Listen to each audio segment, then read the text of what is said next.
Afternoon. Just a bit of an update on the aquaponics setup. We had to go down to the aquarium shop yesterday and I took a video of the fish and how they look and what they've got, and the guy said it wasn't white spot but a fungal infection. So give you a quick look at them. I also bought a sponge filter just before and some flaked goldfish food just because the other's a bit nutrient dense, easier to clean the tank out. See if we can get a shot of what they've got on them. Easier to see on the darker ones. There we go. Just going to focus. It's like a film. It's like their slime coatings slowly falling off. We went down there again today and bought the sponge filter. And the owner of the shop has been in the aquarium business for years. And yeah, he said that it's more than likely what we've described as a fungal infection, and we're doing the right thing. Yesterday we bought some Pimafix.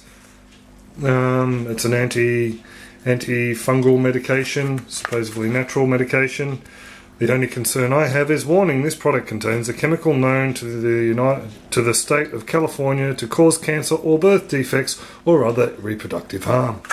So hence why they're in a hospital tank and we didn't dose them in the system.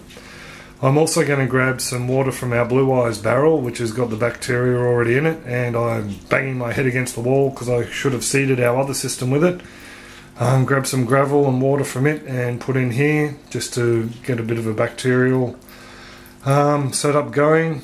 I'm also going to add some into the other system. Seriously don't know why I didn't think of that before. It's one of those things, I suppose. I paid for bacterial water from Backyard Aquaponics and I got some clay balls from the hydro people, but I had some sitting in the backyard the whole time. Just chalk that one up to being a wombat. Yeah, so anyway, that's what they're looking like. I was speaking to the guy at the aquarium shop and he suggested that we leave the yabbies by themselves, as these guys will settle down at night and the yabbies will try and feed on them. So for the time being, these guys are going to live in here, and that sort of makes me need to get a move on with those IBCs after I do about the other dozen jobs I've got to do around the place. Yeah, so the fish came out and we did a 1/3 water change with the water that was in that barrel there, and the water that was in that barrel. It's been sitting out here conditioning for the last 5-6 days. That's the water there. I'm just using it to hold down some coconut coir on rehydrating.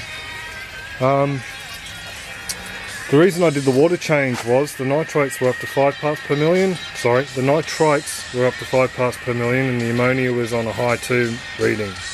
pH is still steady at 8.2, hasn't moved at all. The water that went in was closer to 8, but it still was. I did a test about an hour afterwards and the siphon had gone through a few times to mix the water through and it came back at 8.2. So we do have 9 yabbies in here now, so you can't see any of course because that would make for interesting viewing. So they're going to stay in there by themselves while the fish are upstairs. That's pretty much all it. It just means I've got to pull my finger out with the IBCs. I'll just show you quickly what I've done there.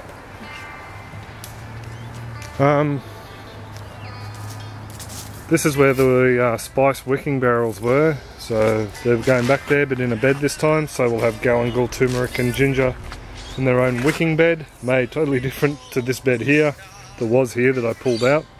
Going to use a lot more plastic to stop roots invading. Worm compost is going really well, and I actually got black soldier fly larvae in there as well, so that's a bonus. This is where the IBCs are going. Sort of worked out what we're doing. Fish tank this side, sump tank this side, made from an IBC cut to 350 mils. I'm just going to flip it 90 degrees and turn it over and turn them into grow beds on top.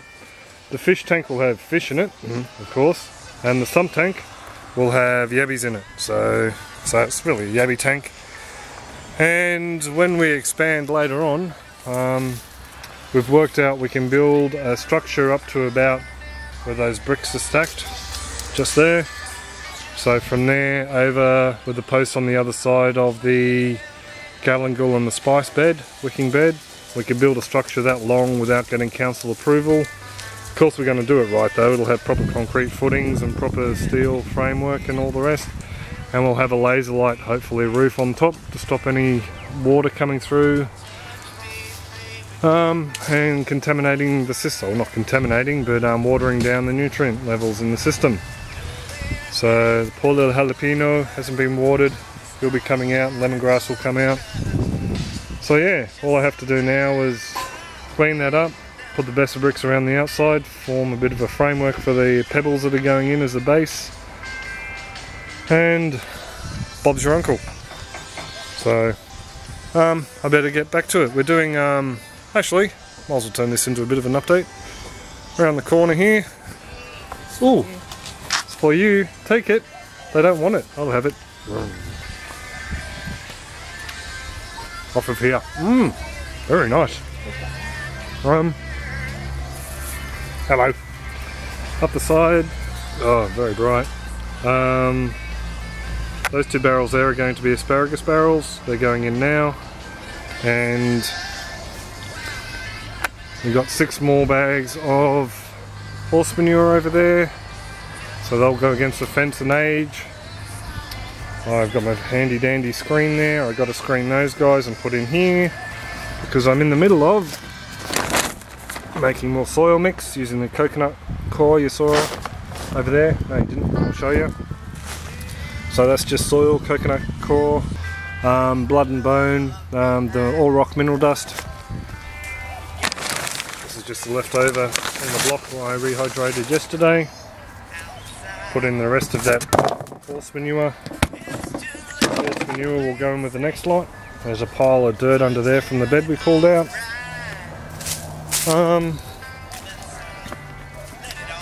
And these 2 containers here are coming out, I might have mentioned before. Yeah, so they're going to be coming out and they'll be moved somewhere else. In one is going Jerusalem artichokes and in the other kifla potatoes. So I'll just pave over that area and hopefully we'll have a nice little seating area. That's what I've got to do, and I've got about 3 hours left of sun to do it, so I'm going to get stuck in. Have a good one.